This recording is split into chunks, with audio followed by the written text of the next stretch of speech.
येड्राव फाट्यावर अतिक्रमित जागेवर उभारण्यात आलेल्या हॉटेलमुळे नागरिकांच्या सुरक्षेचा गंभीर प्रश्न ऐरणीवर आलाय। धक्कादायक बाब म्हणजे या ठिकाणी 33 केव्ही उच्चदाब विद्युत वाहिनीचा पोल असतानाही त्याभोवती बांधकाम करून अनेक वर्षापासून हॉटेल सुरू ठेवण्यात आलंय।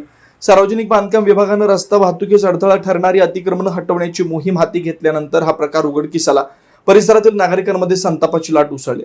दररोज शेकडो नागरिक, प्रवासी व ग्राहक या हॉटेलमध्ये ये जा करतात। उच्चदाब विद्युत पोलच्या अगदी जवळ सुरू असलेल्या व्यावसायिक व्यवहारांमुळे कोणत्याही क्षणी गंभीर दुर्घटना घडू शकली असती अशी भीती व्यक्त केली जाते।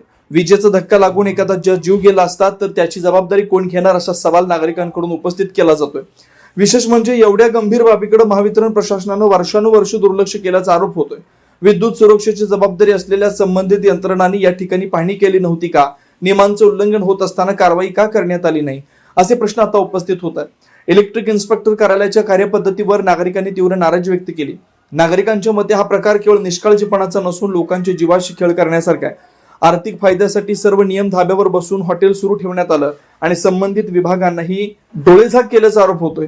त्यामुळे या प्रकरणाची सखोल चौकशी करून दोषींवर कठोर कारवाई करावी। नागरिकांच्या जीवितास धोका निर्माण करणाऱ्या संबंधित हॉटेल चालक, जबाबदार महावितरण अधिकारी आणि संबंधित निरीक्षकांविरोधात गुन्हा दाखल करावा अशी जोरदार मागणी परिसरातून होतीये। या प्रकरणामुळे प्रशासनाच्या निष्क्रियतेमुळे नागरिकांचे जीव किती धोक्यात येऊ शकतात याचं भयावह वास्तव पुन्हा एकदा समोर आलंय।